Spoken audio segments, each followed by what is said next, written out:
오늘 본문 말씀 보겠습니다. 마태복음 14장 17절에서 21절 말씀 합독하시겠습니다.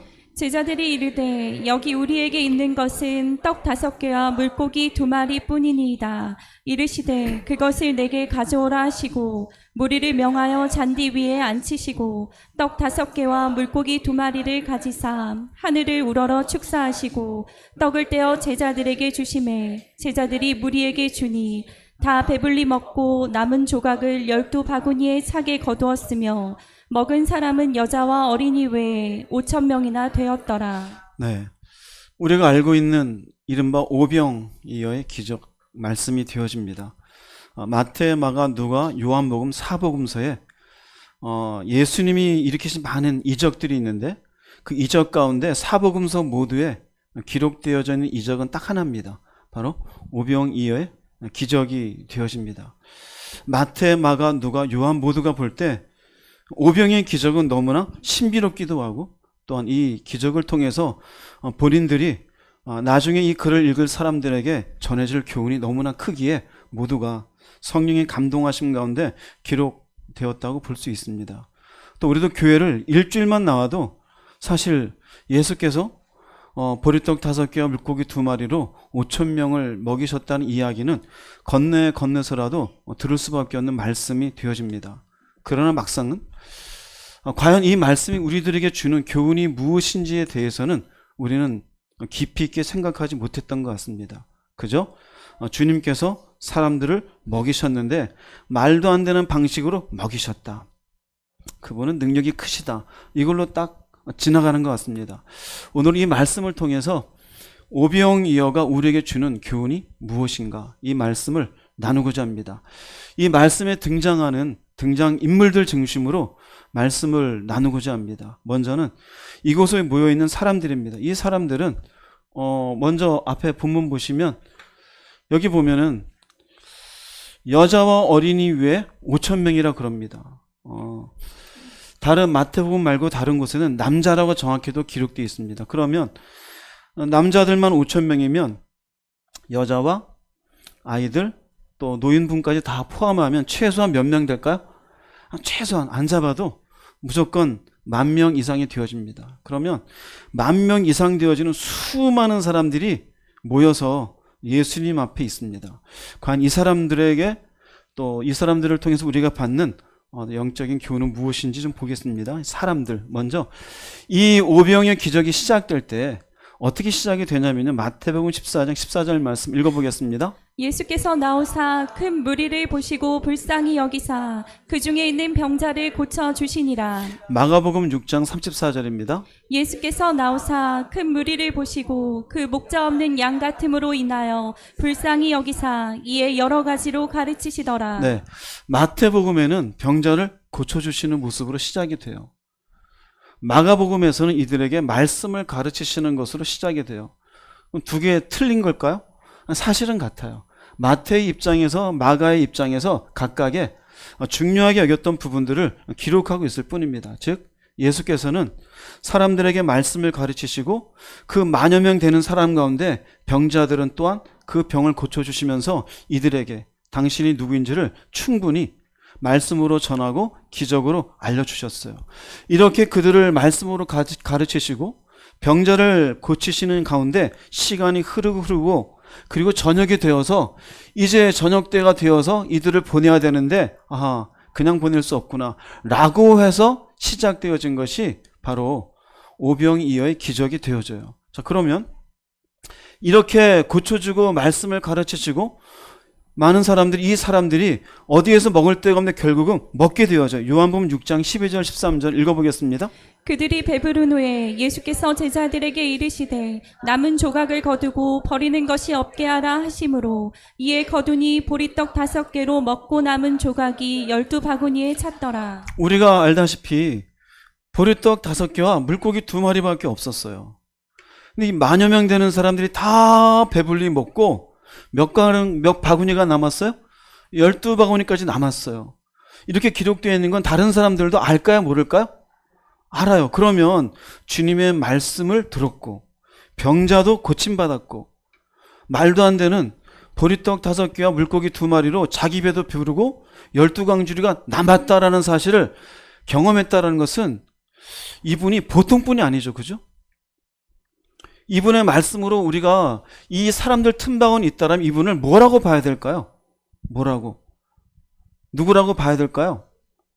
하나님의 아들. 그분이 말씀 전하면서 본인이 하나님의 아들임을 얘기하지 않았을까요?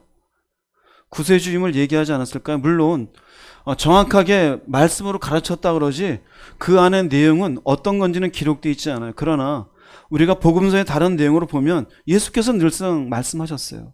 당신이 하나님의 아들이심을, 구세주이심을. 그러면 이 모든 사실을 듣고 경험한 이 백성들은, 이 사람들은 당신이야말로 하나님의 아들이십니다. 구세주이십니다. 능력의 주님이십니다. 라고 해야 되는 게 정상이지 않을까요? 그런데 그렇지가 않아요. 우리식으로 표현하면 은혜를 충만히 받았잖아요. 말씀도 있고 기적도 경험하고 배도 부르고. 이거 얼마나 기가 막혀요. 만약 우리 가운데 예배 드리자마자 지금 바깥에 봉사하는 분 없이 여러분 주머니 있는 뭔가를 통해서 다 먹고 와, 이거 얼마나 대단할까요? 그러면 여러분들이 은혜를 받은 걸까요? 아닐까요? 은혜를 받은 거죠. 그런데 이 과정을 통해서 결국 지금 12절 13절이잖아요.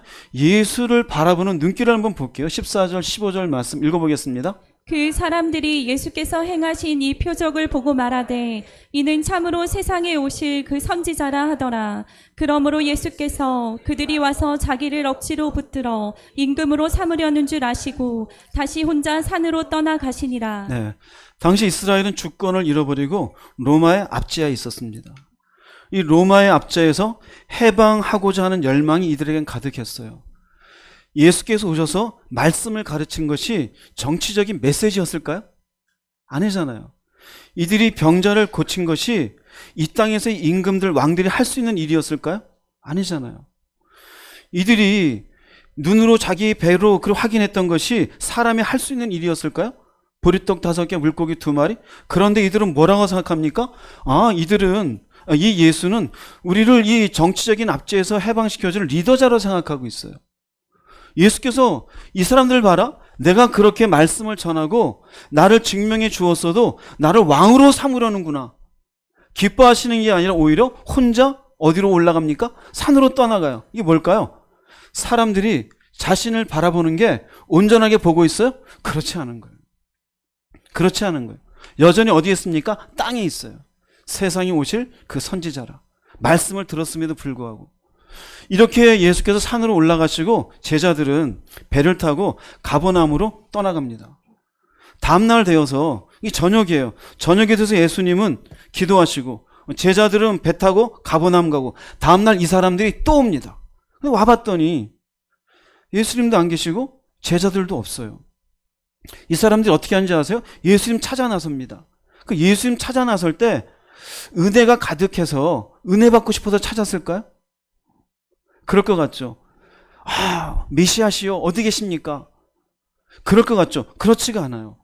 요한복음 6장 24절 26절 읽어보겠습니다. 무리가 거기에 예수도 안 계시고 제자들도 없음을 보고 곧 배들을 타고 예수를 찾으러 가버나움으로 가서 바다 건너편에서 만나 랍비여 언제 여기 오셨나이까 하니 예수께서 대답하여 이르시되 내가 진실로 진실로 너희에게 이르노니 너희가 나를 찾는 것은 표적을 본 까닭이 아니요 떡을 먹고 배부른 까닭이로다. 네. 찾아왔어요. 예수님 반가워하질 않아요. 뭐라 그럽니까? 너희가 나를 찾는 것은 표적을 본 까닭이 아니요. 이 의미는 표적을 보긴 봤죠. 이게 너희들한테 아무 의미가 없었다 이거예요. 오병이어의 기적도, 예수께서 병을 고친 것도, 말씀을 들은 것도 단지 온 건 뭐예요? 떡을 먹고 배부른 까닭이로다. 무엇을 의미합니까? 기적을 경험하는 게 사람을 바꾸는 게 아니에요. 교회 가운데 많은 분들이 나도 하나님의 기적을 경험했으면 해요. 병 고침의 기적이라든지 또 어떤 물질적인 문제 해결이라든지 갑작스럽게 뭔가 막혀있는 문제가 뻥 뚫리면서, 물론 하나님 그렇게 하실 수 있죠. 과연 그렇게 되어서 인간이 진짜 예수를 바라보게 될까요? 성경에 의하면 그렇지가 않아요.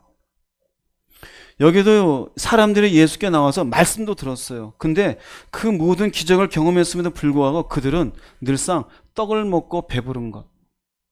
현실적으로 얘기하면은요, 예수 믿고 잘 되는 것. 승진되고 사업 잘 되고 병 고침 받고 만사 형통하고. 그게 믿음일까요? 그렇지 않아요. 구약으로 가볼게요. 이스라엘 백성들이 애굽에서 노예살이하고 있었어요. 그 노예살인 이스라엘 백성들을 하나님이 이끌어내실 때 모든 것이 기적이었어요. 10가지 재앙, 그리고 장자들의 죽음, 홍해바다, 이건 뭐 말도 안 되죠. 홍해바다를 갈라내고 광야에서 먹을 것이 없는데 하늘에서 뭐가 내려요?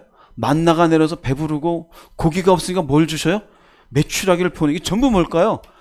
이 땅에서 내가 필요한 것들에 대한 공급만 받아요.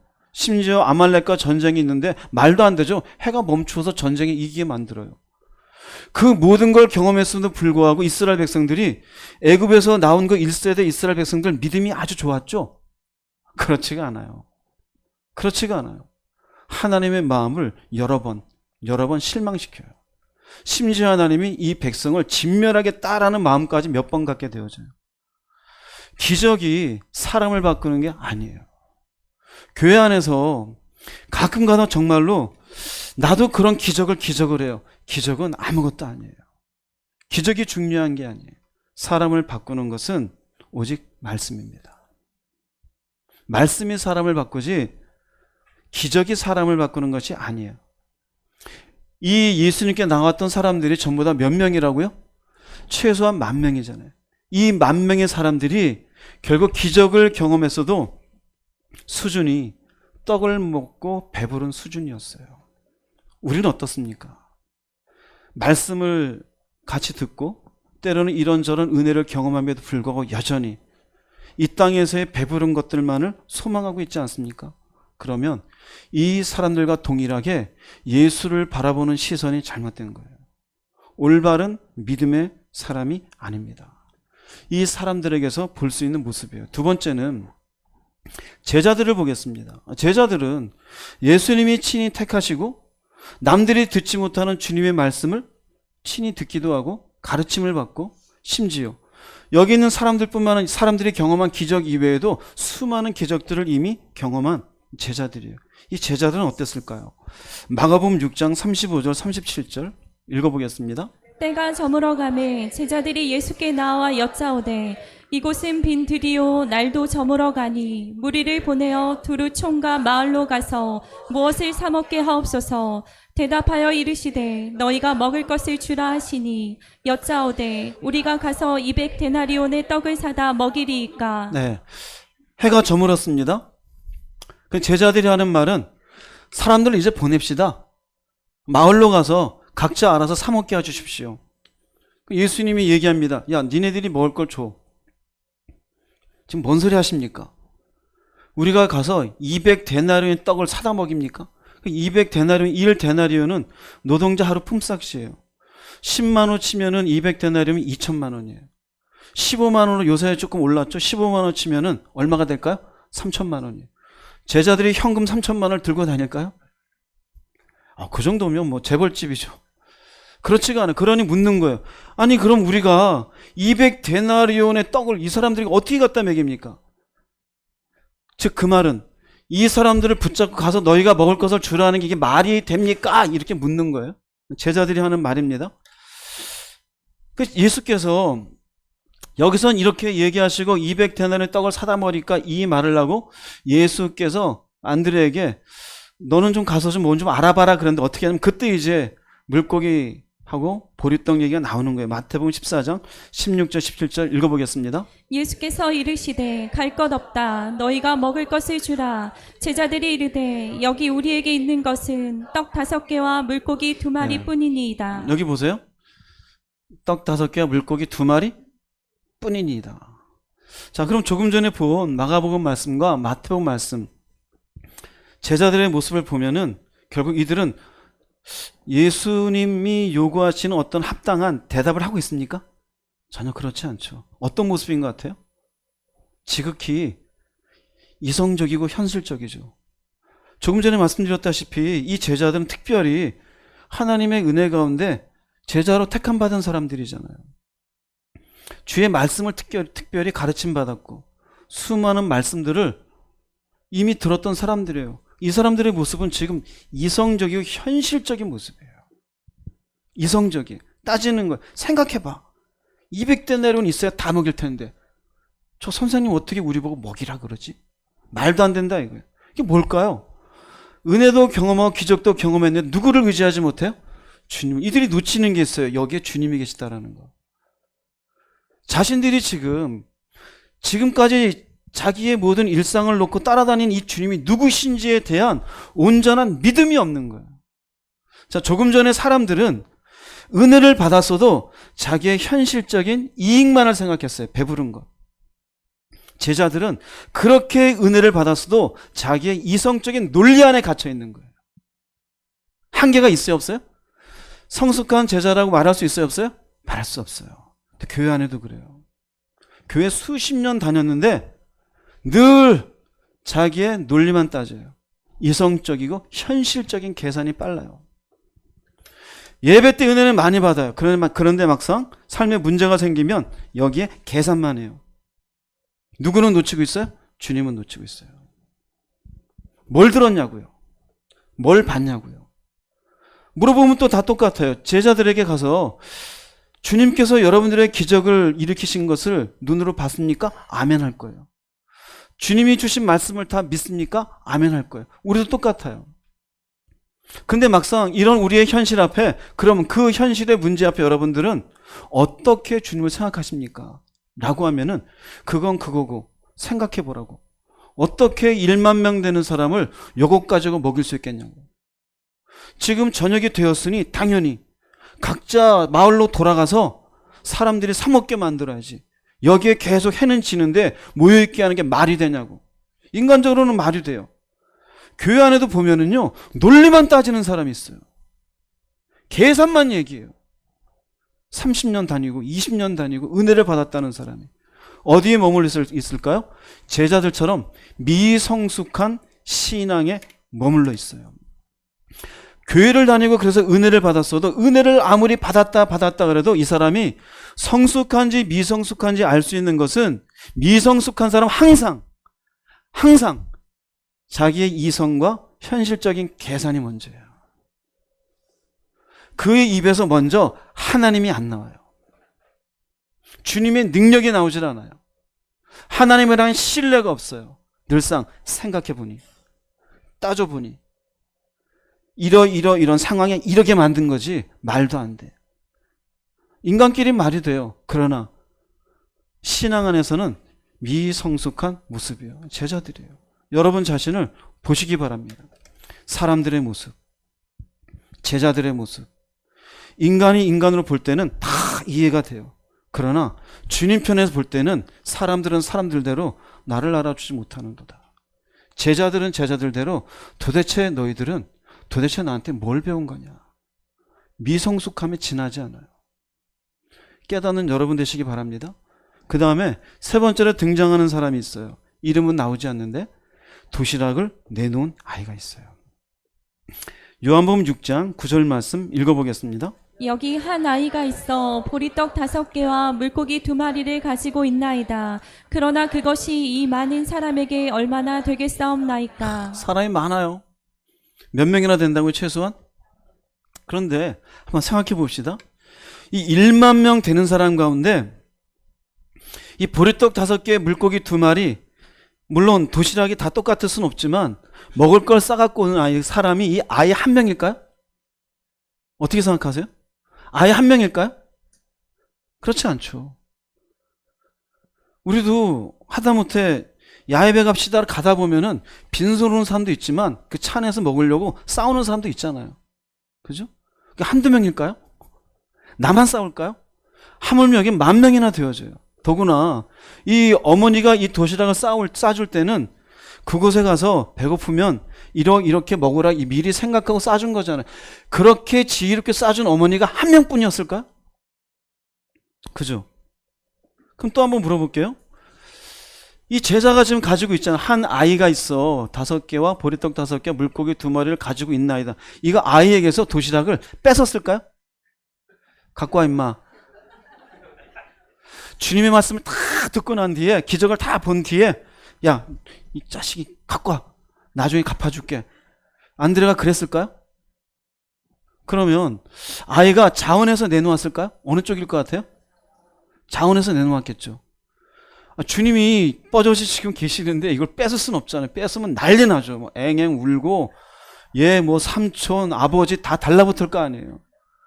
그럼 공동체에 심각한 문제가 생기겠죠. 제자들이 그러지는 않았을 거예요. 아이가 내놓았어요. 여러분이 아이 입장에서 생각해 보세요. 어떻게 내놓을 수 있었을까요? 낮에부터 주님의 말씀을 들었고 기적을 봤어요. 1만 명 되는 사람들. 그러다 저녁에 되어서 제자들이 이곳저곳 다니면서 지금 우리들이 이곳에서 끼니를 해결하고 하는데 혹시 먹을 것이 있는 분들 주님이 찾으라고 합니다. 이것이 있으면 우리가 뭐 주님이 찾으려니까 먹을 수 있을 듯한데 좀 줘보십시오. 아무도 얘기 안 해요. 아무도. 근데 이 아이가 탁 내놓아요. 왜 그랬을까요? 자, 보세요. 주님의 말씀을 들었어요, 이 아이는. 기적을 경험했어요. 병자들이 고쳐지는 것. 뭐가 생겼을까요? 믿음이 생겼기 때문에요. 뭘 볼 수 있을까요? 아이와 같은 믿음을 가져야 돼요. 똑같이 1만 명 되는 사람이 말씀을 들었어요. 고침을 받았어요. 제자들이 이곳저곳 다니면서 먹을 것을 찾고 있는데 아무도 내놓질 않아요. 왜 그럴까요? 이거 내놔서 뭔 의미가 있다고. 이걸 가지고 어떻게 먹인다고. 그러나 이 아이는 주님의 말씀을 들으며 이분은 하나님의 아들이시고 이런 병을 고치시는 능력 있는 하나님이시니 그래, 이 많은 사람들을 내가 주는 것으로도 어떻게 할 수 있다? 먹이실 수 있다. 다른 무리들, 사람들은 예수님 어떤 눈으로 보았어요? 메시아로 보지 않고 하나님의 아들로 안 봤어요. 그죠? 자기 변화 불러주고 정치적인 리더자로만 생각하고 있었어요. 그런데 이 아이는 하나님의 아들로 보고 있었어요. 그게 차이예요. 자, 1만 명 중에 한 명이에요. 물론 또 다른 뭐 있을 수 있겠지만 성경에 기록된 건 그래요. 우리가 그래요. 1만 명의 사람들은 주님의 말씀을 들으면서도 온전히 그 말씀을 받아들이지 못했어요. 그런데 이 아이는 말씀을 그대로 흡입했어요. 주님의 일으키신 기적들을 보면서 그대로 하나님의 아들의 능력이요, 하나님의 능력으로 받아들였어요.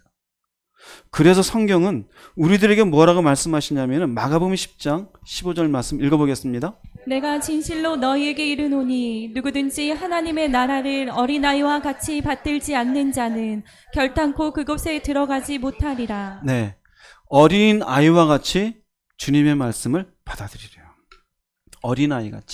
어린아이같이 받아들인다. 이게 받들다라는 표현은요, 데코마이라는데 호의적으로 받아들이다, 거부하지 않다요. 거부하지 않는 거예요. 즉 여기에 대해서 마음 가운데 불편한 게 없어요. 아, 그렇구나. 아, 의심이 없어요. 즉 어린아이는 주님의 말씀을 의심이나 거부감 없이 그대로 받아들여요. 여러분 집에 아이들 한 6살, 7살 된 아이들이 있으면 그 아이들한테 이렇게 얘기해 보세요. 하나님이 계신데 하나님이 세상을 만드셨어. 에이, 거짓말하지 마. 그런 아이 있어요? 그런데 어른은 안 믿어요. 이해되세요? 하나님이 천국을 준비하셨어.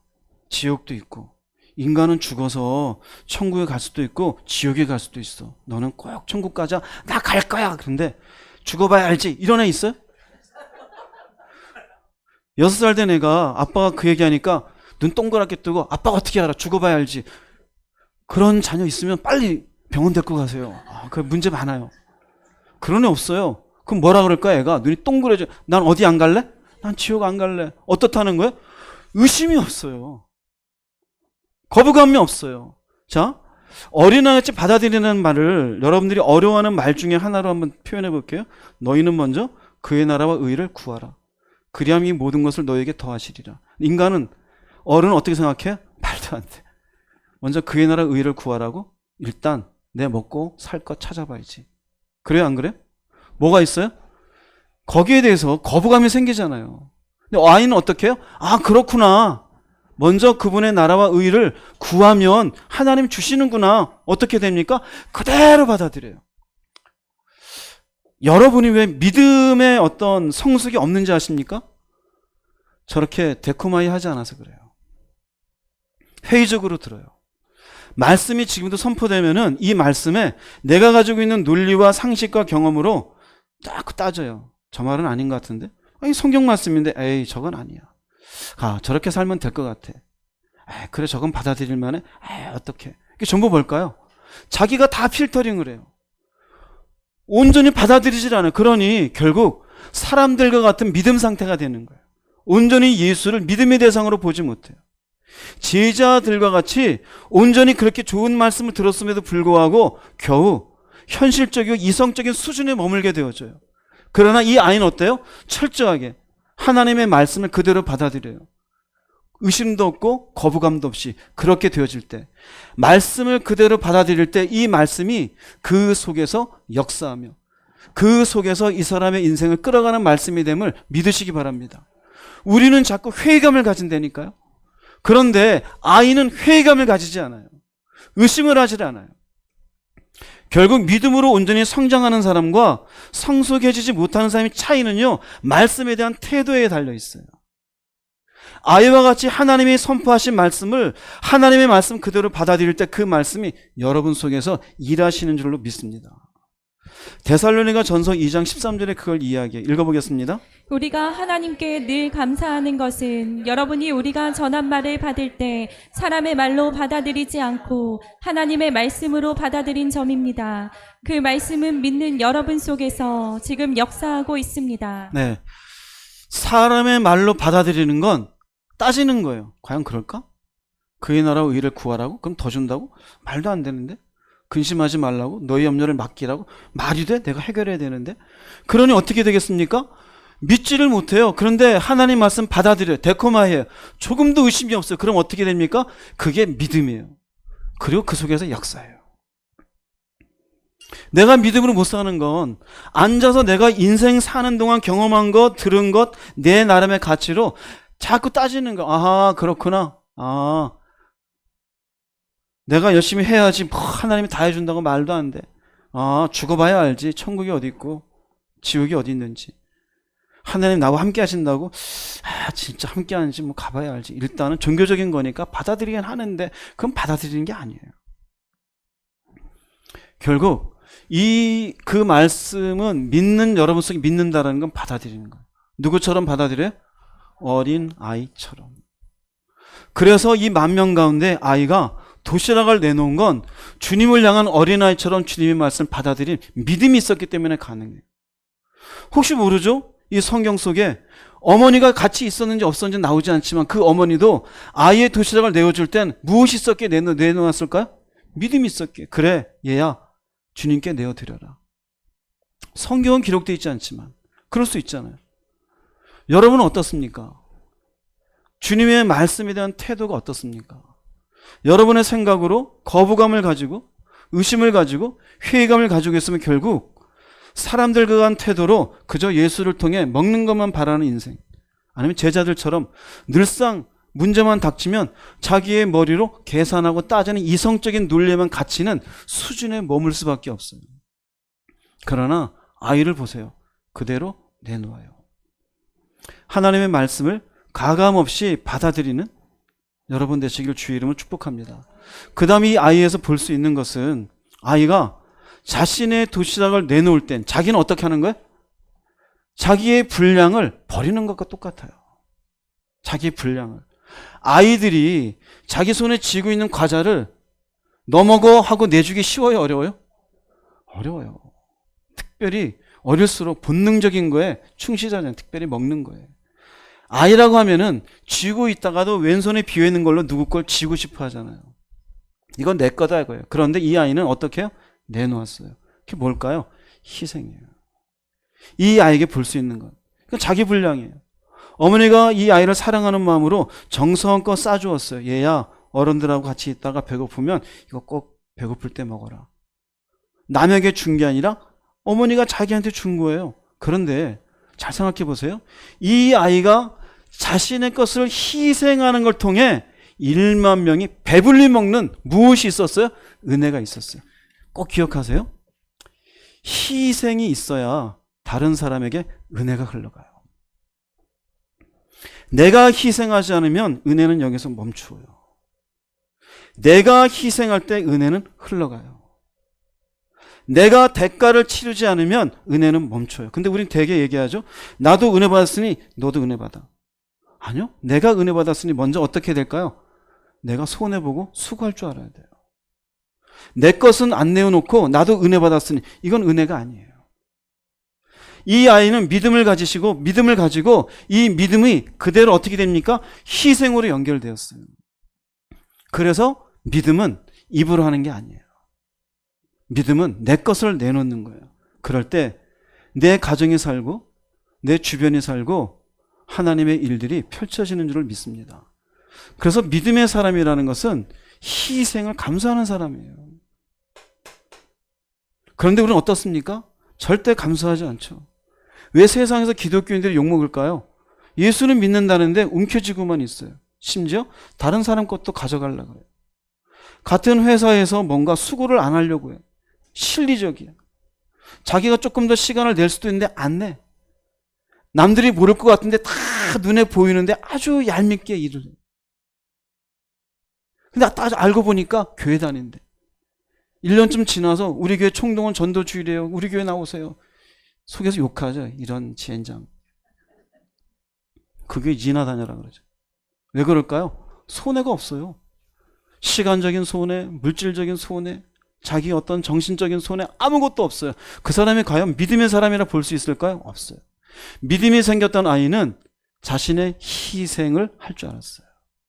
즉 이 아이는 자신의 희생을 통해 만 명을 배불리 먹여요. 즉 여기서 알 수 있는 건 이 도시락이라는 것 특별한 겁니까? 특별한 게 아니에요. 희생은 자기가 가지고 있는 것을 드리는 것이에요. 내가 재능이 있으면 내 재능으로 드리는 거예요. 특별한 걸 하나님이 요구하는 게 아니에요. 드린다 그런데 희생은 사람들에게 내가 하는 거예요. 근데 마음으로 희생할 때는 주를 위해서 하는 거예요. 일종의 주방에서 봉사를 해요. 교인들에게 내가 나름대로 봉사하지만 마음만큼은 주님을 위해서 내 시간과 내 재능으로 사람들에게 맛있는 것을 대접하겠습니다. 내가 물질이 있어요. 이 물질로 희생을 해요. 희생을 할 때는 이 사람에게 주는 내 실질적인 돈에 마이너스가 생겨요. 그러나 마음만큼은 주를 위해서 내 일정에 얼마를 떼어서 이분을 도와드리겠습니다. 이에 대해서 무슨 말인지? 그게 희생이에요. 특별한 게 아니에요. 재능이 있으면 재능으로, 물질이 있으면 물질로, 시간이 남는 분은 시간으로, 자기가 할 수 있는 부분으로 특별한 걸 요구하지 않아요. 예전에 교회들 보면은요, 건축한다고 심지어 막 대출까지 해가지고 뭐 건축원금 내는 분들이 있어. 저도 그런 데 가서 예배 드렸어요. 아, 대단하십니다. 1,000만 원. 어떻게 마련하셨죠? 대출 받았어요. 제가 부끄러워가지고. 뒤에 가서 예배 끝나고 그랬어요. 다음엔 절대 그렇게 하지 마세요. 그분은 어렵게 사시는데 그 대출을 갚느라고 얼마나 생활이 힘들겠어요. 그 힘든 순간에 사람들 같은 마음을 가지겠죠. 제가 드렸잖아요. 1,000만 원 좀 갚아주세요. 누가 있냐고요. 누가 그렇게 하라 그랬냐고요. 하나님은 절대 우리에게 무리하게 요구하지 않으셔요. 우리가 할 수 있는 것을. 근데 문제는 뭘까요? 할 수 있는데 내 것을 안 내놔요. 그러니 역사가 일어나지 않는 거예요. 내가 왜 이 시간을 내야 되느냐? 내가 왜 이 돈을 써야 되느냐? 내가 왜 이 재능을 쓸데없이 써야 되느냐? 내가 왜 당신한테 왜 시간을 내줘야 돼? 결국 은혜는 머무르고 더 이상 흘러가지 않게 되어져요. 이 아이에게서 볼 수 있는 거예요. 이 아이는 예수를 믿었고 믿은 그것을 그대로 희생이라는 것으로 연결했고 희생을 통해 만 명이 먹는 놀라운 일이 있게 되어져요. 여러분에게 이러한 은혜가 있기를 바랍니다. 성경에 보면은 예수께서 십자가 지시기 위해서 예루살렘으로 올라가십니다. 예루살렘 올라가시는데 그때 올라가는 과정에서 주님이 이런 말씀을 하셔요. 마태복음 21장 2절 3절 읽어보겠습니다. 이르시되 너희는 맞은편 마을로 가라. 그리하면 곧 매인 나귀와 나귀 새끼가 함께 있는 것을 보리니 풀어 내게로 끌고 오라. 만일 누가 무슨 말을 하거든 주가 쓰시겠다 하라. 그리하면 즉시 보내리라. 예, 그냥 가래요. 그럼 여기 나귀가 있는데 그거 데리고 오래요. 왜 그럴까요? 당신은 주님이시니까요. 무슨 말일까요? 그분은 창조주이잖아요. 이 땅에 그분의 어떤 손길을 통해서 안 만들어진 게 있을까요? 그 의미는 그분은 그 모든 것들을 주관하실 수 있는 주관자인 걸 얘기해요. 그럼 우리에게도 마찬가지예요. 내게 있는 재능의 주인은 누구일까요? 주님이셔요. 내 물질의 주인은 누구이실까요? 주님이셔요. 여러분 자녀를 잘 키우고 이끌어줄 분은 누구이실까요? 주님이셔요. 그래서 자녀도 내 자녀가 아니라 하나님의 자녀라 그러는 거예요. 그러면 무슨 말을 하든 주가 쓰시겠다라. 그러면 즉시 보내리라. 주님께서는 얼마든지 당신께서 우리에게 필요로 하는 대로 요청하실 수 있는 자격이 있으시다 없으시다? 있으셔요. 그러면 그분이 누구인지를 믿음을 가지고 바라봤으면 우리는 어떻게 될까요? 내놓는 거예요. 예, 제 시간을 이 사람 위해서 내어드리겠습니다. 마음은 그렇게 하는, 그러나 눈으로 볼 때는 그 사람과 같이 떠들어 주는 거예요. 위로해주고. 내가 가지고 있는 물질 쓴다고 해서 여러분의 가정이 막 무너지도록 쓰면 안 돼요. 내가 할 수 있는 형편 내에서, 내가 봉사할 수 있는 범위 내에서. 우린 그것조차도 하기 싫어서 안 하니까 문제인 거예요. 도시락을 내놓은 아이의 두 번째 우리가 볼 수 있는 건 그는 믿음을 가졌을 뿐만 아니라 자신에게 있는 모든 것을 내어놓을 수 있는 희생을 통해 하나님의 일이 이루어질 수 있는 길을 열어놓았다입니다. 여러분 어떻습니까? 많은 분들이 가정에 식구들을 놓고 기도해요. 여러분의 가정에 필요한 게 뭘 것 같아요? 희생이에요. 여기서 말씀을 듣고 은혜는 받았어요? 그럼 그 은혜는 어떻게 흘러갈까요? 희생을 통해서요. 시간을 내어주세요. 감정을 내어주세요. 그 희생을 통해 마침내 주님이 당신의 놀라운 일을 펼치시는 걸 보게 될 줄로 믿습니다. 여러분 내면을 보세요. 왜 나는 이렇게 믿음 가운데 못 사느냐? 주기 싫어서 그래요. 이건 내 거야. 이건 내 돈이야. 이건 내 인생이야. 이건 내 자식이야. 그런 생각 속에는요, 믿음이라는 건 그대로 썩은 물처럼 고이게 되어져요. 아무리 믿음이라고 이야기해도 그건 믿음의 사람의 모습이라고 볼 수 없습니다. 아이에게서 볼 수 있는 거예요. 그 다음 네 번째 예수님에게 볼 수 있는 거예요. 예수님이잖아요. 여기 조금 이제 길게 얘기할 텐데요. 예수님이 먼저 이 사람들을 쭉 모아놨잖아요. 이분이 갖고 계신 마음은 먼저는 불쌍히 여기시는 마음이에요. 마가복음 6장 34절 말씀 읽어보겠습니다. 예수께서 나오사 큰 무리를 보시고 그 목자 없는 양 같음으로 인하여 불쌍히 여기사 이에 여러 가지로 가르치시더라. 네, 여기 보면은 사람들을 향해서 어떤 마음을 가져요? 불쌍히 여기사요. 사람들에게 불쌍히 여긴다라는 것은 사람의 처지에 대해서 어떤 마음일까요? 공감하는 마음이에요. 불쌍히 여긴다라는 것. 그럼 주님께서 이 무리들을 보면서 가지는 공감은 어떤 공감일까요? 못 먹고 못 살아서가 아니에요. 죄 가운데 살다가 죽을 수밖에 없는 사람들을 향한 마음이에요. 그분은 창조주이시잖아요. 왜 이 땅에 왔어요? 결국 죄 가운데 죽을 인생들을 건지시기 위해서 왔어요. 그런데 이 인생들을 보니 자기들이 어디에서 왔다가 무엇으로 살다가 어디로 가는지도 모르고 그저 먹는 거에 입는 거에 찌들어 살고 있어요. 불쌍한 거예요. 그러니 목자 없는 양같이 인생들아, 너희들이 결국 이렇게 살다가 지옥의 심판을 받을 건데 안 된 인간들아. 그리고 주는 말씀이 뭘까요? 불쌍히 여기서 주신 것은 말씀이에요. 잘 기억하세요. 불쌍히 여기서 주신 것은 물질이 아니에요. 승진이 아니에요. 성공이 아니에요. 대박이 아니에요. 근데 우리는 어떻게 합니까? 예수께 나오면 대박이 날 거라 생각을 해요. 아니요. 나를 불쌍히 여기서 주시는 것은 말씀이에요. 하나님 보실 때 우리가 가장 불쌍한 건 뭘까요? 죽을 인생이에요. 이 땅에서도 수고와 슬픔의 인생을 살다가 이것도 참 불쌍한데 이런 인생을 살다가 지옥을 영혼 속에 그 속에 있을 걸 바라보니 불쌍한 거예요. 그러니 예수께서는 먼저 가장 중요한 문제, 죄의 문제를 해결해 주시기 위해서 무엇을 주셔요? 말씀을 주셔요. 그러면 이 말씀을 들었다는 것은 복일까요? 아닐까요? 복인 것이에요. 우리에게도 그래요. 주님이 우리에게 무엇을 주시는지 아세요? 말씀을 주셔요. 왜 말씀을 줄까요? 그 말씀을 통해 믿음이 생기기 위해서요. 믿음이 생기면 무엇이 우리에게 좋은데요? 죄의 문제가 어떻게 해결되는지를 발견하게 되어져요. 죄의 문제가 해결되면 어떤 복이 있을까요? 예, 하나님이 예비하신 영원한 천국에서 누릴 수 있는 생명이 준비되어져 있어요. 그 생명과 지금 여러분들이 그냥 근시안적으로 생각하고 있는 돈 문제, 자식 문제, 취업 문제, 인생의 이런저런 갈등, 이 모든 걸 모아도 영생, 생명하고 양팔 저울을 놓으면 어느 게 더 귀하고 무거운 걸까요? 생명이죠. 생명이죠. 그러기에 말씀을 주시는 것이 말씀을. 그러므로 우리가 예수를 믿고 이 예수 안에서 하나님의 나라를 바라보며 구원의 길을 걸어간다는 건 우리를 불쌍히 여기사 우리에게 허락한 하나님의 은혜인 줄로 믿습니다. 베드로전서 1장 23절 말씀 읽어보겠습니다. 너희가 거듭난 것은 썩어질 씨로 된 것이 아니요 썩지 아니할 씨로 된 것이니 살아있고 항상 있는 하나님의 말씀으로 되었느니라. 네, 거듭나는 게 중요한 거예요. 그것은 말씀으로 된 거예요. 하나님의 눈길로 바라볼 때 너는 예수를 믿느냐? 못 믿는데요? 그럼 가장 중요한 건 돈이나 이게 아니라 말씀을 듣고 예수를 믿어라요.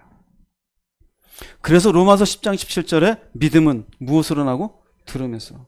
들음은 무엇으로? 예, 그리스도의 말씀으로 말미암으니라. 믿음이라는 건 들어야 돼요. 듣는 건 그리스도의 말씀이어야 돼요. 즉 예수께서는 우리에게 오셔서 말씀을 주셨어요. 여러분들이 정말로 이 땅 가운데 내 처지가 힘들고 어렵고 그렇다? 하나님이 날 불쌍히 여기신 이 인생을 건져주셔서 말씀을 가까이 하세요. 말씀을 들으십시오. 말씀을 보십시오. 하나님이 나를 불쌍히 여기사 어떤 길을 열고 계시는지 깨닫게 될 줄로 믿습니다. 첫 번째 주신 것은 이들에게 말씀을 주었어요. 이제 이렇게 말씀을 전하고 저녁이 되었습니다. 저녁이 되어서 이들이 집으로 돌아가기에는 너무 허기져 있는 모습을 보고 예수께서 하신 말씀이 뭐였죠? 이들에게 먹을 것을 준비해 주라 그러죠. 두 번째 하신 말씀이 먹을 것을 주어라. 마태복음 14장 15, 16절 읽어보겠습니다. 저녁이 되매 제자들이 나와 이르되 이곳은 빈들이요 때도 이미 저물었으니 무리를 보내어 마을에 들어가 먹을 것을 사 먹게 하소서. 예수께서 이르시되 갈 것 없다. 너희가 먹을 것을 주라. 여러분 어떻게 생각하세요? 15절 말씀 들으면 아우 되게 합당하고 합리적이죠. 근데 예수님 뭐라 그래요? 갈 것 없다. 앞이 캄캄해지지 않습니까? 그 뭐라 그래요? 너희가 먹을 것을 주라. 너희가 누구입니까? 여러분들이 지금 한번 상상해 보세요. 지금 저녁이 되고 어둑어둑해졌어요. 그래서 제안을 합니다. 예수님께 빨리 보냅시다. 각자 가서 먹어야죠. 그리고 쳐다보죠. 그랬더니 예수님이 갈 것 없어. 왜요? 니들이 먹을 것 줘. 이건 뭔 소리야? 너 얼마 있냐? 야 유다야 지금 잔고가 얼마냐? 그리고 한 놈이 가서 얘기하죠. 우리 200데나리온 100 이거 어떻게 다 해요? 그 예수님이 이걸 모를까요? 이 상황을? 너희가 먹을 것을 주라. 이걸 놓고 요한복음 다른 입장에서 얘기해 줘요. 요한복음 6장 5절 6절 읽어보겠습니다. 예수께서 눈을 들어 큰 무리가 자기에게로 오는 것을 보시고 빌립에게 이르시되 우리가 어디서 떡을 사서 이 사람들을 먹이겠느냐 하시니 이렇게 말씀하심은 친히 어떻게 하실지를 아시고 빌립을 시험하고자 하심이라. 네. 다른 복음서에서는 너희가 먹을 것을 주어라 그래요. 근데 여기에서는 어디서 떡을 사서 이 사람들을 먹이겠느냐 질문을 해요. 야 너네들이 떡을 어디서 살래? 생각해봐요.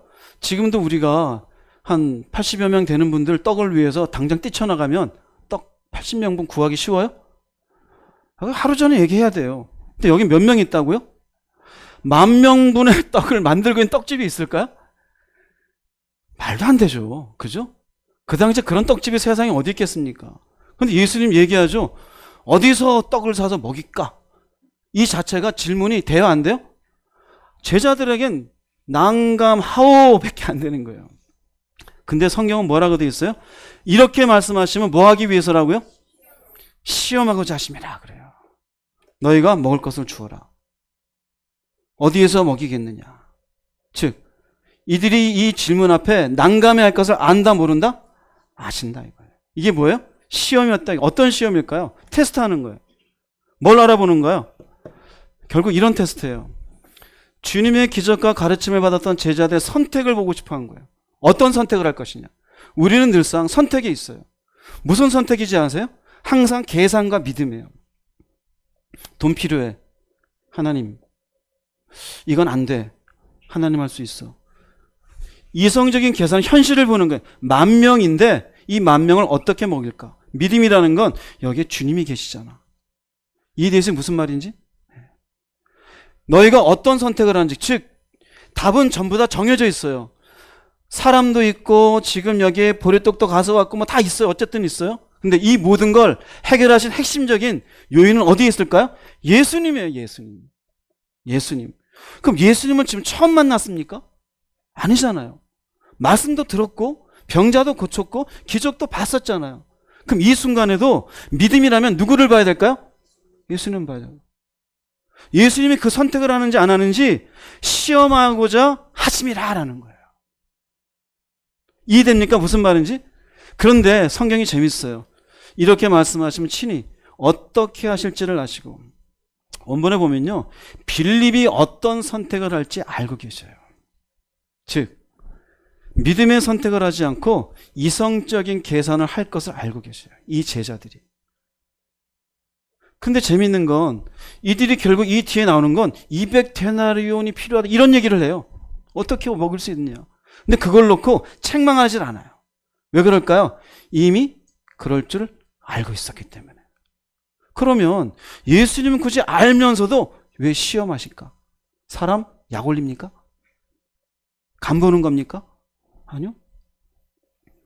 제자들의 믿음의 상태가 아직도 부족한 걸 스스로 발견하기 위해서예요. 스스로 발견하기 위해서. 예수님이 계심에도 불구하고 예수님은 바라보지 않고 여전히 계산하고 있어요. 현실적인 문제. 300만 원 있으니까 200 더 해야지. 이 문제는 이렇게 해야지. 그럼 교회 와서 기도하고 또 근데 그 200을 어떻게 맞추죠? 요거 생각하고 있어요. 그게 뭘까요? 하나님 항상 우리들에게 요 상황을 항상 살피시고 바라보고 계셔요. 요 상황을 놓고 제가 정리했어요. 뭐냐면은요. 주님은 우리의 삶에 난관이 있을 때 어떤 선택을 하는지 시험하셔요. 즉 살펴보셔요. 너는 현실을 선택할래? 나를 선택할래? 계산을 할래? 믿음으로 바라볼래? 우리는 항상 어디에 머물러요? 대개는 현실에 머물러요. 예수께서는 아니 나를 보라고 얘기해줘요. 자, 제자들을 나무라 하지 않으신 것처럼 여러분도 신앙 과정을 보세요. 여러분들이 성숙하지 못해서 실패했을 때 주님이 여러분들 나무라 하십니까? 잠자는데 갑자기 와 뒤통수 치던가요? 아침에 출근하는데 갑작스럽게 옆에 타셔가지고 야 이 녀석아 얘기하십니까? 그렇지 않으셔요. 여러분들 실패하셨음에도 불구하고 실패 가운데 기도하러 앉으면 하나님 먼저 뭐부터 해주시던가요? 위로부터 하지 않던가요? 그렇죠. 왜 그럴까요? 연약하고 미성숙한 걸 알아요. 근데 그걸 왜 드러냈을까요? 실패를 통해 자신의 믿음을 돌아보게 하시는 거예요. 그 자리에 머물러 있으라는 게 아니에요. 돌아보게 하시는 것을 통해서 성숙해지라는 거예요. 그래서 여러분들도 실패하다 보면은 내가 또 실패했구나. 그럴 때마다 내가 또 말이 많았구나. 이제 뭐 조심해야지? 말 조심해야지. 이게 되는 거예요. 내가 실패한 뒤에 내가 돈만 생각했구나. 사람 생각 안 하고 이제부터 누구 생각해야지? 사람 생각해야지. 내가 교만했구나. 왜 그 사람 그렇게 무시했을까? 교만하지 말아야지. 내가 이렇게 돈밖에 몰랐구나. 왜 돈에 눈이 멀어 있었지? 이러지 말아야지. 하나님이 다 주시는 것인데. 이게 뭘까요? 우리에게 실패를 통해서 자신을 돌아볼 수 있도록 기회를 제공해 주시는 거예요. 성경에도 그래요. 우리가 보았던 모세가 있잖아요. 모세가 40살에 자기의 오른바대로 애굽 사람을 쳐 죽이잖아요. 하나님 가만 계셨어요. 그렇게 말씀하신 적도 없어요. 결국 애굽의 왕자의 자리에 있다가 미디안 광야에 양치기로 몰려난 그 순간 하나님 아무 말씀 안 하지만 그 과정을 통해 모세는 뭘 깨달아요? 내가 옳다고 여기는 게 옳은 게 아니구나. 그거 깨닫는 거예요. 베드로에게도 했었잖아요. 베드로가 절대 제가 주님을 부인하지 않을 거고 떠나지 않을 겁니다. 그런데 결국 떠나잖아요. 바구는 그 시간에 통곡함이 오래. 뭘 왜 통곡할까요? 깨닫는 거예요. 내가 결국 나 살고자 주님을 부인했습니다. 내가 이렇게 펄펄펄 살아있는 사람이었습니다. 그러니 나중에 베드로가 하나님 앞에 결국 남이 자신에게 띠를 띠고 원하지 않는 곳으로 가려는 말씀을 듣고도 그 인생을 묵묵히 갈 수 있었어요. 왜요? 이 과정이 있었어요. 우리도 똑같습니다. 하나님은 여러분들을 늘상 어떤 선택을 하는지 시험하셔요. 어떤 선택을 하는지. 오늘도 아침에 아마 선택의 기로가 있었을 거예요. 어느 쪽으로 할까? 오후에 또 있을 거예요. 저녁에 또 있을 거예요. 저녁에 한번 기도해 보세요. 하루를. 어떤 선택을 했는지. 믿음의 선택을 했는가? 예수를 바라봤는가? 아니면 내가 상황만 따지고 이성적인 것만 내 감정만 따지고 있었는가?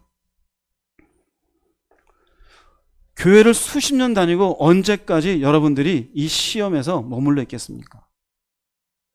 이 시험을 통과하는 여러분 되기를 주의 이름으로 축복합니다. 두 번째, 주님이 하신 거예요. 다 아시고 하신 거예요. 그러니까 우리들을 이런 말씀이 남겨져 있는 건 이미 우리들을 알고 계신 거예요. 인간이라는 것이 주님 앞에 은혜를 받았다 할지라도 성숙해지는 시간까지는 어느 정도 시간이 필요하다는 것을 알고 계셔요. 제자도 똑같아요. 예수님이 제자들 뽑자마자 그들이 죽을 때까지 막 달려가는 제자들이 아니었어요. 여전히 그들은 자기 계산과 자기의 이성적인 한계에 부딪혀 있던 제자들이었어요. 그것을 시험하고자, 즉 제자들이 어느 수준에 있는지 깨닫게 하기 위한 거예요. 여러분들도 마찬가지예요. 그래서 연수에 머무르지 마세요. 은혜를 어떻게 받았는지 거기에 머무르지 마세요. 내가 지금 어떤 선택을 하냐. 내 감정 앞에, 내가 지금 이런 어려운 삶의 현실 앞에 나는 누구를 바라보고 있는가. 꼭 보셔야 돼요. 그 다음에 세 번째는요. 그것을 내게 가져오라입니다. 주님이 하신 말씀이에요. 마태복음 14장 17절, 18절 읽어보겠습니다. 제자들이 이르되 여기 우리에게 있는 것은 떡 5개와 물고기 2마리 뿐이니이다. 이르시되 그것을 내게 가져오라. 제자들이 말하는 건 여기 5개와 물고기 2마리 뿐입니다. 뿐이라는 건 뭐예요? 이건 말도 안 되는 겁니다. 뭐가 포함되어 있어요? 자신들의 생각이 포함되어 있어요. 이 많은 사람을 먹일 수 있는, 이건 말도 안 되는 겁니다. 그야말로 조족지혈이죠. 어떻게 10,000명을 떡 5개와 물고기 2마리를 먹일 수 있겠어요? 근데 예수님 뭐라 그래요? 그것을 내게 가져오라. 이 말의 의미가 뭘까요? 이 말의 의미가 너희들에게는 뿐이지만 나한테는 먹고 남는 거다 이거예요. 하나님과 우리 차이가 얼마나 큰지를 보여주는 거예요. 즉, 이 속에서 믿음의 사람과 믿음이 없는 사람의 차이를 또한 볼 수 있어요. 즉, 주님께서는 적은 양으로도 얼마든지 무리를 먹일 수 있다는 말씀인데 이것은 그리스도인은 세상 사람과는 다른 생각으로 살아야 된다는 거예요. 우리가 계산을 못한다는 게 아니에요. 눈에 보이는 것에 대한 계산은 있어요. 떡 5개, 물고기 2마리 뿐이구나. 그러나 여기 어떤 생각을 더해야 돼요? 하나님의 능력이 더해져야 돼요. 얘 지금 월세방에 살고 있습니다. 그러나 주님이 나와 함께 하심을 믿습니다. 지금 아직은 이렇게 어려움 가운데 있습니다. 그러나 이 어려움 속에 주님이 함께한 줄로 믿습니다. 생각지 못한 질병으로 제 인생이 다 깨졌습니다. 그러나 이 인생 가운데도 주님이 함께 하신 줄로 어때요? 믿습니다. 이게 뭘까요? 이게 그리스도인이에요. 뭐가 달라요? 생각이 달라요. 주님이 함께 하심이고 주님의 능력이 없다라면 큰일 났습니다. 돈이 없어요. 망했어요. 세상 사람과 똑같아요. 큰일 났습니다. 병들었어요. 이제 끝났네요. 세상 사람과 똑같아요. 그러므로 믿음의 사람은 하나님이 지금 내 삶의 문제에 함께 하심을 믿는 생각을 가지는 거예요. 지금이 삶의 문제. 믿음이 없는 사람은 삶의 문제만 바라봐요. 그러나 참된 그리스도인은 다른 생각을 가지고 있어요. 여기에 하나님의 능력이 하나님의 임재하심이 함께한다는 사실. 그래서 사람들이 뿐입니다라고 얘기할 때 아니요, 거기에 더해서 하나님이 이 일에 함께하십니다. 이렇게 생각을 가지고 있는 게 이게 믿음이에요. 우리가 구약에 보면은 이스라엘 백성들이 가나안을 향해 가잖아요. 가나안을 가는데 가나안 가기 전에 저곳을 한번 정탐해 봅시다. 백성들이 요구해요. 정탐하고 돌아옵니다. 12명이. 사람들이 정탐하고 가서는 부정적인 얘기를 다 해요. 그건 객관적인 사실이에요. 거기는 이스라엘 백성들에 비하면 문화적으로도 군사적으로도 경제적으로도 아주 융성한 곳이에요. 우리는 도저히 그곳은 점령 못합니다. 그들에 비하면 우리는 메뚜기 같습니다. 차라리 우리가 애굽에서 죽는 게 나을 뻔했는데 왜 여기까지 우리를 끌고 온 겁니까? 막 돌을 들어요, 이스라엘 백성들이. 그런데 그때 여호수아 갈렙이 이렇게 얘기해. 민수기 14장 8절 9절 읽어보겠습니다. 여호와께서 우리를 기뻐하시면 우리를 그 땅으로 인도하여 들이시고 그 땅을 우리에게 주시리라. 이는 과연 젖과 꿀이 흐르는 땅이니라. 다만 여호와를 거역하지는 말라. 또 그 땅 백성을 두려워하지 말라. 그들은 우리의 먹이라. 그들의 보호자는 그들에게서 떠났고 여호와는 우리와 함께 하시느니라. 그들을 두려워하지 말라 하나. 네, 정탐한 것에 대한 객관적 사실은 있어요. 맞아요. 도저히 이스라엘의 자체 병력과 어떤 힘으로는 도저히 점령할 수가 없어요. 그런데 어떻게 돼요? 여호와께서 주시리라. 그들에게서 떠나고 여호와는 우리와 함께 하시느니라. 이스라엘 백성들의 능력이 아니에요.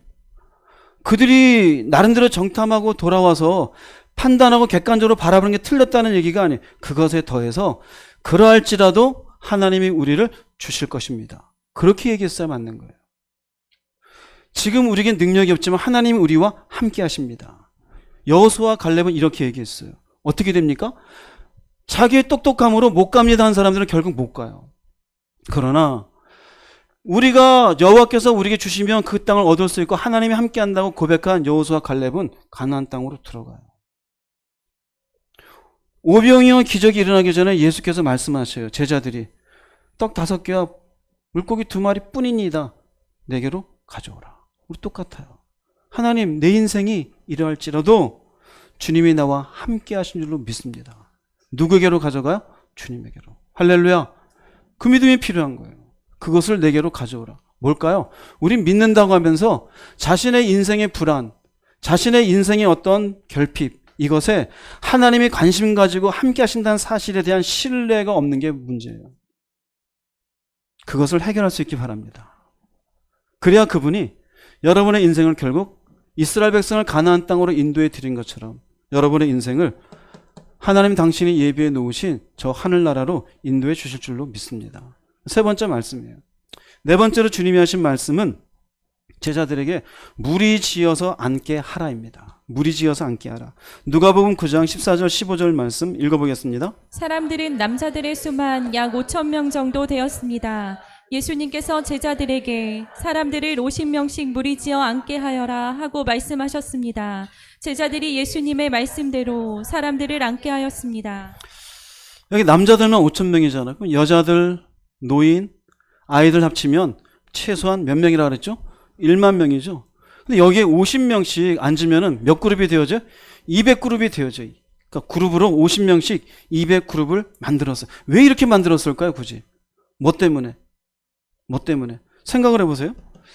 만약 이렇게 그룹 지으지 않고 1만 명을 쭉 놓고 예수께서 탁 안수하시고, 자, 여기에 보리떡 5개, 물고기 2마리 앞에 탁 주고 끝났으면 어떻게 될 것 같아요? 난리 났네, 난리 났어. 싸우지 않을까요? 뒤에 있는 사람들은 소리 지르고 서로 먹으려고 막 싸움까지 나지 않을까요? 뭘까요? 결국 이것은 질서를 세우시는 겁니다. 질서를. 굉장히 중요합니다. 이 질서를 세우지 않았다면은 결국 이 사람들은 서로 먹기 위해서 큰 혼란이 일어났을 것이에요. 그래서 알게 되는 게 있어요. 꼭 기억하세요. 하나님은 질서의 하나님이십니다. 질서의 하나님이에요. 고린도전서 14장 33절 읽어보실까요? 하나님은 무질서의 하나님이 아니시오 오직 화평의 하나님이시니라. 네, 무질서의 하나님이 아니셔요. 하나님은 질서의 하나님이셔요. 이 모습을 볼 수 있는 것은 태초에 하나님이 창세기 1장에서 천지를 창조하실 때, 우리가 알고 있는 창세기 1장 1절에서는 태초에 하나님이 천지를 창조하시니라 딱 요 말씀이에요. 근데 2절이 어떻게 되냐면요. 창세기 1장 2절 읽어보겠습니다. 땅이 혼돈하고 공허하며 흑암이 깊음 위에 있고 하나님의 영은 수면 위에 운행하시니라. 네. 여기 보면은 혼돈하고 공허하며 흑암이 깊음 위에 있대요. 여기 혼돈과 공허와 흑암이라는 것은요, 황폐한 거예요. 아무런 무엇이 없어요? 질서가 없어요. 어둠이 가득한 상태예요. 근데 어떻게 합니까? 이 위에 하나님의 영이 어떻게 하셔요? 운행하시니라. 이 의미는 무질서하고 혼돈한 땅에 성령님이 일하시고 계시는 거예요. 무슨 일일까요? 이 혼돈과 공허와 흑암을 하나씩 하나씩 질서 있게 만드시는 거예요. 그 질서 있게 만드신 과정이 창조 사역인 거예요. 먼저 빛이 있으라. 그리고 궁창이 있어서 물 위, 물 아래로 나누시고, 그리고는 물이 물을 하여서 땅과 바다를 나누시고, 해와 달과 별을 만드시고. 이게 뭘까요? 질서의 질서. 만약 이 질서 없이 인간을 먼저 만들어 놨으면 어떻게 될까요? 예, 죽었어요. 먹을 게 있어요. 빛도 없는데. 질서 있게 만드셨어요. 이건 우리에게 굉장히 중요한 의미가 있어요. 하나님이 우리에게 예수 그리스도를 통해서 은혜를 베푸셔요. 믿음이란 은혜를, 소망이란 은혜를, 우리에게 은혜를 베푸셔요. 은혜를 우리에게 베푸신다는 사실은 은혜 받은 사람의 내면에 질서를 세우시는 거예요. 은혜 받기 전에 우리의 내면은요, 혼돈해요. 무엇이 맞는지 틀리는지, 인생이 무엇인지, 사는 게 무엇인지, 주는 게 무엇인지 공허해요. 아무것도 없어요. 인생 산다고 수억을 벌어놓은 것 같은 나는 쓰는 게 없어요. 어느 날 보니까 애들이 다 가져갔고, 어느 날 보니까 사기를 당했고, 어느 날 보니까 집값이 떨어져 다 날아가고, 대출비로 날아가고, 아무것도 없어요. 흑암이에요. 늘상 이 마음 가운데 불안이 가득해요. 공허하고 외롭고 60이 넘고 70이 넘고 80이 다 돼가는데도 이 마음에 공허해요. 사는 게 사는 것 같지가 않아요. 그런데 은혜를 베푸시면 어떻게 되어져요? 내 속에 질서가 생겨요. 또한 내 내면의 질서를 세울 뿐만 아니라 내 삶의 질서를 세우셔요. 지금 이 말씀에 보면은 하나님의 영이 먼저 운행하셨죠. 신약 똑같습니다. 하나님은 보혜사를 우리에게 보내셔서 우리 가운데 질서를 세우셔요. 요한복음 16장 13절 말씀 읽어보겠습니다. 진리의 성령이 오시면 그분이 너희를 모든 진리 가운데로 인도하실 것이다. 성령이 진리 가운데로 인도하셔요. 진리 가운데로 인도하시니 요한복음 8장 32절 읽어보겠습니다. 진리를 알지니 진리가 너희를 자유롭게 하리라. 이게 뭘까요? 질서가 세워진 거예요. 내 안에 자유함이 생겨요. 내 속에 혼돈하고 공허하고 불안했었는데 예수가 누구인지, 그 예수를 깨닫는 것과 함께 비로소 죄의 사슬로부터 자유하게 되어져요. 죄의 사슬에서 벗어나고 나니 내가 그동안 묶여 살던, 왜 돈 붙잡고 살았지? 아, 이 돈이 세상의 것을 사랑하지 말란 말씀이 있구나. 이제 돈에 붙잡히지 않는 자유가 생겨요. 이 땅에서 가르쳐준 가치에 의해서 무조건 대학을 가야 되고, 무조건 돈을 많이 벌어야 되고, 무조건 그게 아니구나. 인생이라는 게 하나님의 손에 의해서 이끌림 받는 거구나. 뭐가 생길까요? 그게 자유함이 생기게 되어져요. 이 땅 사는 동안 자존심에서 막 살았어요. 알고 보니 사람들이 내게 뭐라는 게 중요한 게 아니에요. 하나님이 나한테 뭐라고 바라보신지가 중요하구나. 그 사람들의 눈길로부터 어떻게 될까요? 자유하게 되어져요. 중요한 게 아니에요. 뭐가 생겨? 하나씩 하나씩 진리를 깨달아 갈수록 내 안에 뭐가 생겨? 자유함이.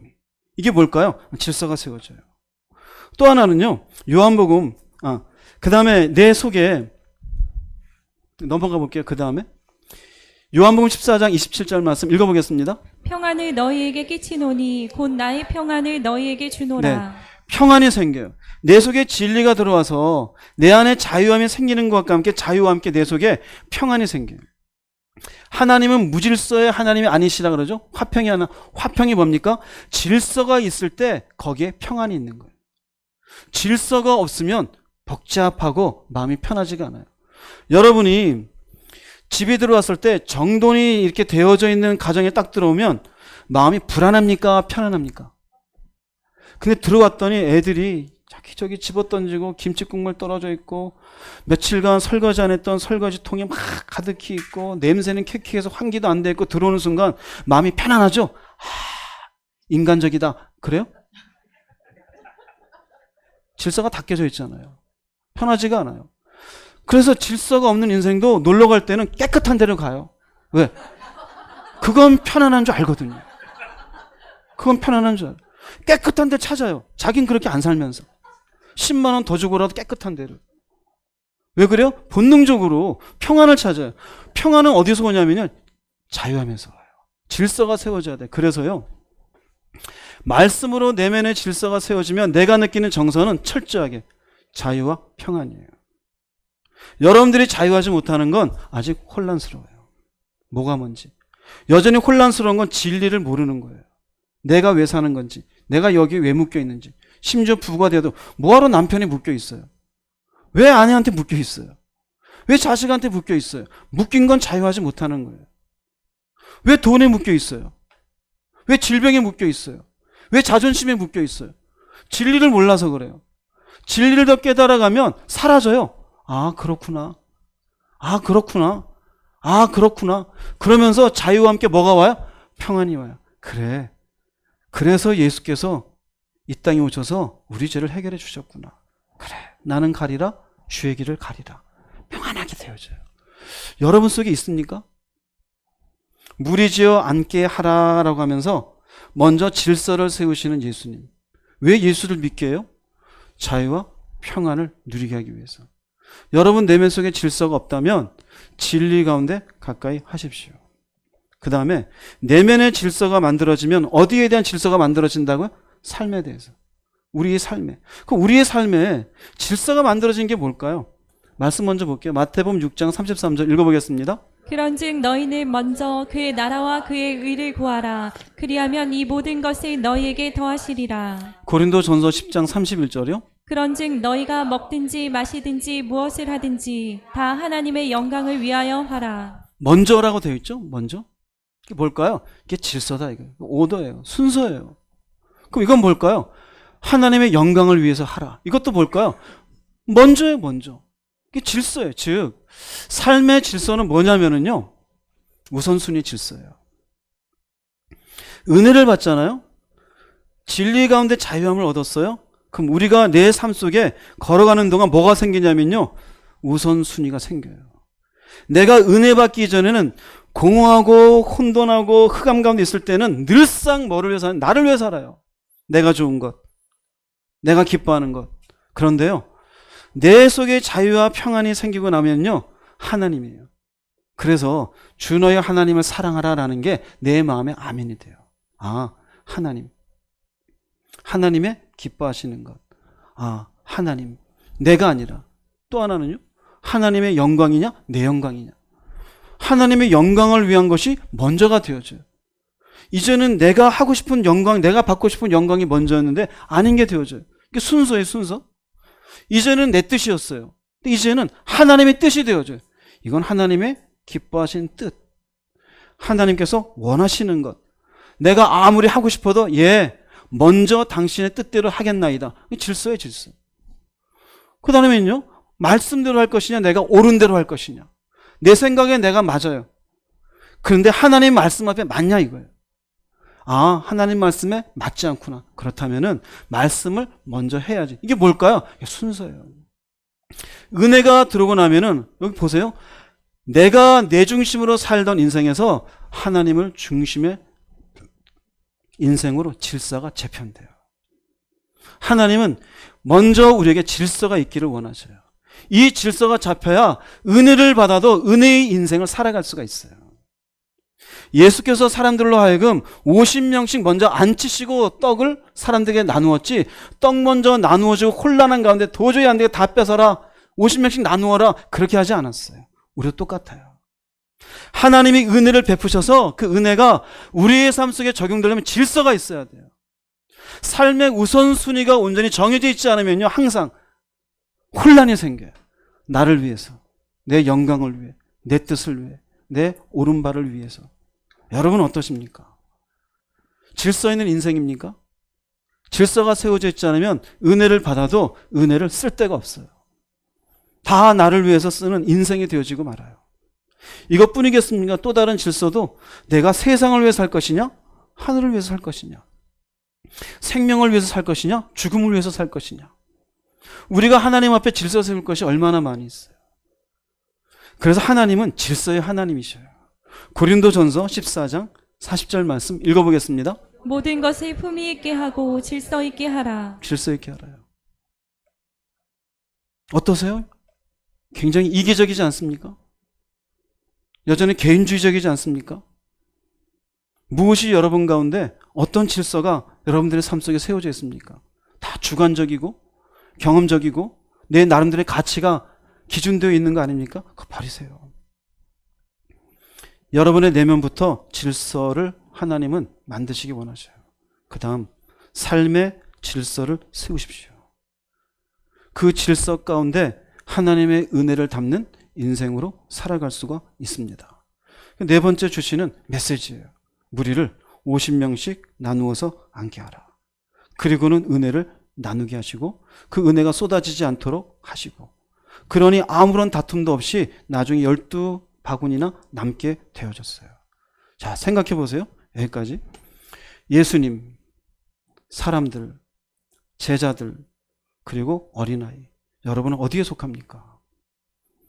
예수님이 한 군데 계시는데 각자가 예수님 바라보는 것은 달랐어요. 여러분들 같이 한 군데 주님의 말씀을 듣고 한 분이신 주님을 섬겨요. 여러분 각자 예수님을 어떻게 생각하고 계십니까? 어디에 속합니까? 교회를 오래 다닌 것이 여전히 여러분들에겐 큰 자산입니까? 중요한 게 아니에요. 듣기만 하고 기적만 경험하는 게 그게 여러분들의 믿음의 큰 그겁니까? 그렇지도 않아요. 이 말씀을 통해 여러분들에게 예수님이 누구인지를 생각하는 계기가 되었으면 좋겠어요. 결론 부분 한번 볼게요. 마태복음 16장 13, 15절 한번 읽어보겠습니다. 예수께서 빌립보 가이사랴 지방에 이르러 제자들에게 물어 이르시되 사람들이 인자를 누구라 하느냐. 이르되 더러는 침례 요한, 더러는 엘리야, 어떤 이는 예레미야나 선지자 중에 하나라 하나이다. 이르시되 너희는 나를 누구라 하느냐. 네, 예수님은 당신이 누구인지 온전한 믿음의 눈으로 바라보기를 원하셔요. 사람들에게 물어요. 인자를 사람들이 누구라고 하더냐? 좋은 말들에 침례 요한, 엘리야, 예레미야 다 좋아요. 그러나 예수님에 대한 정확한 고백은 아니잖아요. 우리도 그래요. 예수님을 그저 창조주, 구세주, 메시아 여러 가지 말할 수 있어요. 개인적인 고백으로 누구입니까? 물어봅니다. 너희는 나를 누구라 하느냐? 그 뒤에 멋있는 말 있죠. 베드로가 주는 그리스도시요 살아계신 하나님의 아들이십니다. 그 말 듣고 예수님이 기뻐하십니까? 짜증내십니까? 기뻐하셔. 이 자식이 어떻게 알았지? 그러지 않잖아요. 기뻐하시잖아요. 그럼 여러분도 마찬가지예요. 머리가 아니라 가슴으로. 누굽니까? 오병이어 이런 말씀이 왜 사복음서에 다 기록되어 있을까요? 그저 말씀 듣고 기적만 체험하라고요? 아니잖아요.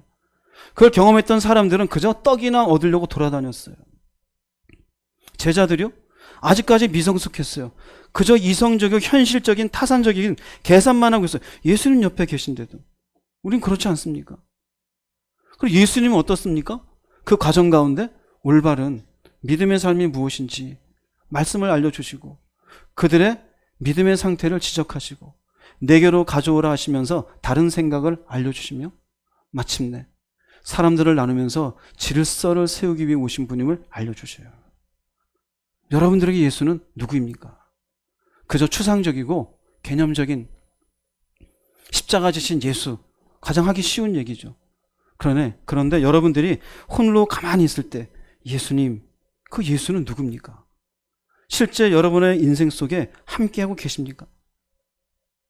내가 삶에 어려움이 있을 때 그 문제보다 이 예수를 바라보며 의지가 될 만한 예수가 되고 있습니까? 인생의 시간은 결국 흐르고 있는데 도대체 예수님이 여러분들에게 차지하는 비중은 무엇입니까? 언젠가는 끝날 거 아니에요. 1년 뒤든 10년 뒤든 언젠간 끝나잖아요. 언제까지 그냥 막연하게 시간만 보낼 겁니까? 내 계산과 현실적인 이런저런 타산적인 것만 계산하면서 언제까지 믿음 없이 사시겠습니까? 여러분에게 예수는 누구입니까? 온전히 생각하십시오. 그래서 머리에 있는 예수님이 아니라 가슴에 있는 예수님, 어린아이처럼이라도 주님의 말씀을 온전히 붙잡고 그 말씀 앞에 여러분의 인생의 시간을 믿음으로 잘 보내실 수 있기를 주님의 이름으로 축복합니다. 기도하시겠습니다. 말씀을 생각하시면서 주님 한번 부르시고 주님 앞에 통성으로 기도하겠습니다.